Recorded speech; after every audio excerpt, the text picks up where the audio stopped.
বানাবো সিরিঞ্জ পিঠা।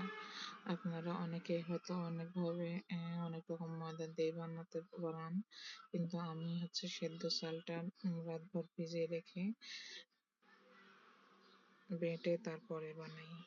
দেখতেই পাচ্ছেন আমার চাচি আমাকে চালগুলো বেটে দিচ্ছিল এবং বাটা হয়ে গেলে আমি তাতে সামান্য পরিমাণ লবণ দিয়ে ভালোভাবে মেখে নিই এবং সিরিঞ্জে করে একে একে পিঠাগুলো বানাতে শুরু করি। আপনাদের কোন এলাকায় এটাকে কি নামে, এই পিঠাকে কি নামে ডাকে অবশ্যই জানাবেন এবং ভালো লাগলে লাইক কমেন্ট শেয়ার করবেন। আজ অনেক বছর পরে আমি আবার এই পিঠা বানাতে বসেছি, যার কারণে একটু হয়তো এলোমেলো হচ্ছে কিংবা ডিজাইনটা অতটা সুন্দর আসছে না, তবে চেষ্টা করছি একটু ভালো করার জন্য। আপনারা বলবেন আমার পিঠার ডিজাইনগুলো কেমন হচ্ছে। আমি এরই মাঝে দুটা পিঠা বানানো কমপ্লিট করে ফেলেছি। আবারও আরেকটা পিঠা বানানোর জন্য ময়দাটা সিরিঞ্জে ভরে নিচ্ছিলাম।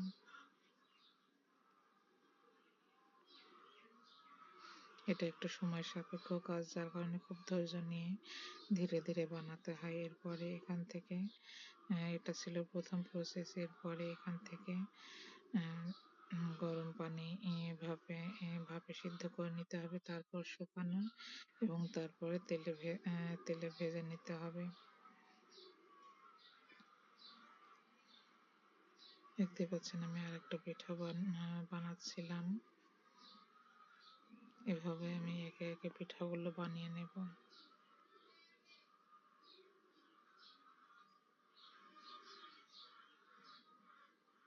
একসময় এই পিঠাগুলো অনেক বানিয়েছি, কিন্তু এখন আর সময়ের অভাবে এবং ধৈর্যের অভাবে এগুলো বানানো হয় না।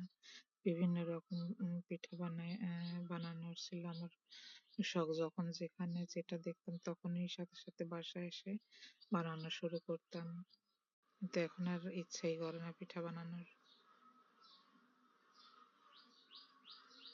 আজ হঠাৎ এত বছর পরে আবার একটু মন চাইলো, যার কারণে এই পিঠাটা আবার বানাচ্ছি। আর পিঠাগুলো বানানো কেমন হচ্ছে অবশ্যই জানাবেন। আর আপনাদের কোন অঞ্চলে এই পিঠাকে কি নামে ডাকে সেটাও জানাবেন। আপনারা কোথা থেকে দেখছেন অবশ্যই জানাবেন কমেন্টে।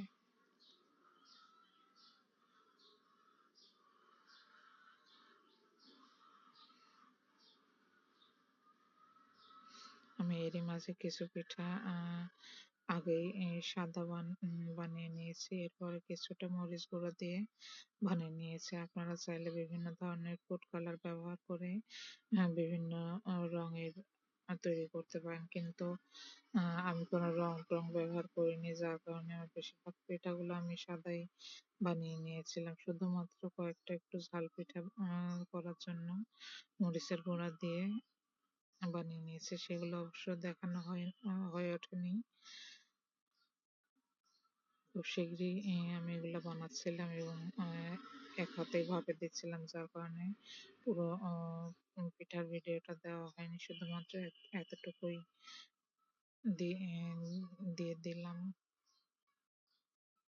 দেখতে পাচ্ছেন আমার পিঠাগুলো প্রায় বানানো কমপ্লিট। এবার একে একে এটাকে ভাপে দেব। অলরেডি আমার এক পাতা পিঠা ভাপানো হয়েছে, সেটা নামিয়ে নিচ্ছি। এবার আবারও আরেক পাতা পিঠা দিয়ে একটু ঢাকা দিয়ে দেবো, ভাপে ঢাকা দেব। দেখতে পাচ্ছেন আমার পিঠাগুলো ভাপ দেওয়া হয়ে এসেছে এবং নামিয়ে নিয়েছি। এবার এগুলো রোদে শুকিয়ে নেব।